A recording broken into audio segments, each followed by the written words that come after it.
yo quiero resaltar que aunque este gobierno o en manos de este gobierno no tengamos justicia para Daniel, que es lo más probable, para nosotros ha sido una gran victoria moral poder contar con el respaldo y poder haber demostrado, como lo demostramos, ante instancias internacionales, ante diferentes niveles de gobierno en diferentes países del mundo, la inocencia de mi esposo Daniel Ceballos. Para nosotros, como familia, como institución, como gobierno municipal, es una gran victoria moral que la Organización de las Naciones Unidas haya calificado la detención de Daniel Ceballos como una detención totalmente arbitraria, donde se violaron sus derechos humanos, donde se violó su derecho a la defensa, su derecho al debido proceso, donde quedó en evidencia las irregularidades de un poder judicial que ha actuado al margen de nuestra Constitución para darle un golpe de Estado al pueblo de San Cristóbal, para atacar la soberanía de este municipio y derrocar a un alcalde legítimamente electo por mayoría popular y sentenciarlo a 12 meses de prisión. Esta calificación de la Organización de las Naciones Unidas de esta detención de mi esposo Daniel Ceballos como una detención arbitraria, el apoyo del Alto Comisionado de los Derechos Humanos, el apoyo también de la Comisión contra la Tortura de la Organización de Naciones Unidas, donde quedó demostrado incluso con información oficial, con información presentada por la Fiscal Nacional de Derechos Fundamentales María Berté, con información presentada por José Vicente Rangel Ábalos ante este Comité contra la Tortura. La decisión de este comité fue también pedir la liberación inmediata de mi esposo Daniel Ceballos y de los presos políticos en Venezuela. Quedó demostrado cómo mi esposo ha sido víctima de tratos tortuosos, vejatorios y denigrantes desde el primer día, desde que se lo llevaron secuestrado durante 4 horas sin una orden de captura, desde que lo apuntaron con armas de fuego y lo grabaron con una cámara para darle la prueba al gobierno de que lo habían privado de libertad, desde que lo ruletearon por toda la ciudad de Caracas hasta que lo llevaron finalmente a Ramo Verde, las amenazas del presidente Nicolás Maduro, del exministro de Interior, Justicia y Paz Rodríguez Torres, las amenazas de la secretaria de gobierno de este estado Táchira, la gobernación de este estado Táchira, las amenazas de la ministra de Asuntos Penitenciarios, del ministro de Turismo, de ofrecerle cárcel y de ofrecerle una celda a Daniel en Ramo Verde. Todos estos elementos han evidenciado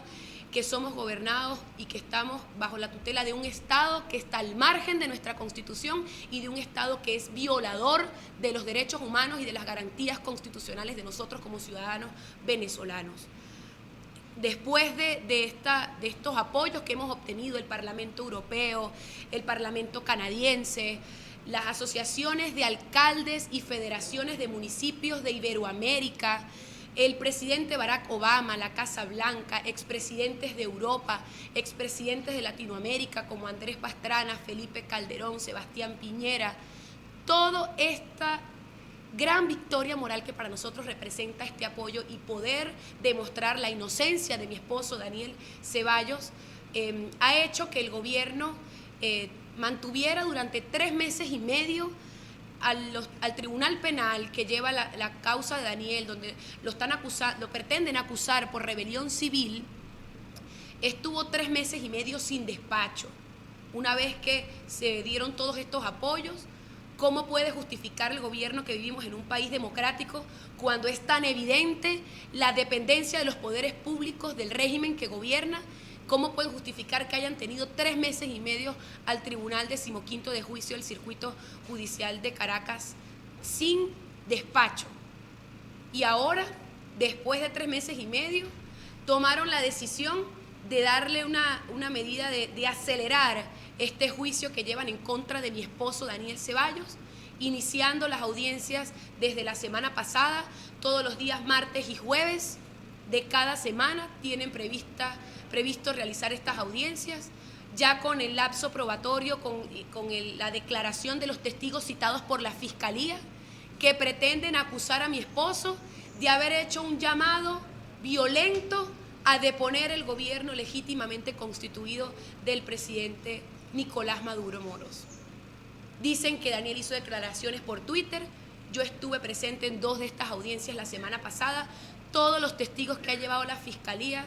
a excepción de una testigo que solamente hizo referencia en cómo se vio afectada la institución educativa donde ella se desempeñaba por las protestas generadas por el descontento con el gobierno, como así lo manifestó esta testigo. Creo que ha sido la única que ha hablado con la verdad. Los demás manifiestan como una chuleta que se aprendieron, parecen unos loros todos repitiendo lo mismo. El alcalde Ceballos hizo un llamado a deponer el gobierno, el alcalde Daniel Ceballos desconocía al presidente Maduro porque lo llamaba dictador, el alcalde Daniel Ceballos hizo un llamado a la violencia en la radio, en la televisión, por Diarios Los Andes, por TRT, por La Nación, por Radio Mundial, por Ecos del Torbes, pero no muestran ninguna evidencia, no hay ninguna sola grabación de ningún solo programa de radio, ni un artículo de prensa, nada sino el testimonio de personas que militan en el partido de gobierno, de un integrante de la milicia bolivariana que aparece en una foto con un fusil en mano, que escribió en un blog por internet este señor periodista que Daniel Ceballos, el alcalde Daniel Ceballos era un esquizofrénico de la política. Y entonces este señor sí puede ejercer su libertad de pensamiento y su libertad de expresión. Pero a Daniel Ceballos se le está juzgando porque llamó dictador a Nicolás Maduro y entonces ahí no está ejerciendo su libertad de pensamiento ni su libertad de expresión, sino que eso es un delito. El presidente Nicolás Maduro en el mes de junio, julio del año pasado, 2014, manifestaba en una cadena nacional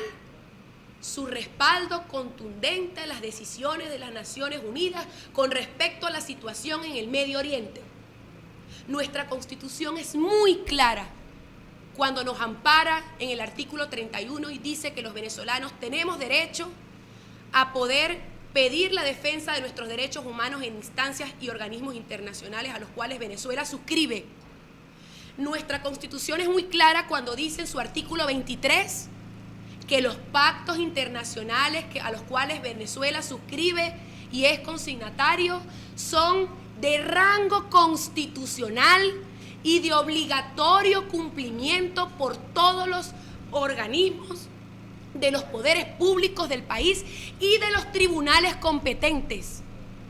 Así que el TCJ, que fue el tribunal que derrocó a mi esposo Daniel Ceballos, que le dio el golpe de Estado al pueblo de San Cristóbal el día 25 de marzo del año pasado, cuando lo destituyó y lo sentenció a 12 meses de prisión, y el presidente Nicolás Maduro deben embraguetarse y darle respuesta a la Organización de Naciones Unidas, o si no entonces que retiren a la hija del presidente Chávez del curul que allí está ocupando en el Consejo de Seguridad. Que se terminen de quitar la careta que ya se les cayó ante todo el mundo, que demuestren entonces y sean claros, así como lo han hecho hasta ahorita, del régimen dictatorial que aquí gobierna y den una respuesta, porque lo que han hecho es mantenerse silentes para tratar de dilatar una decisión que tienen que tomar para tratar de lavarse la cara de dictadores que tienen, que es dar la medida de libertad a mi esposo Daniel Ceballos, a Leopoldo López y a más de 63 presos políticos en este país a raíz de las manifestaciones del año 2014.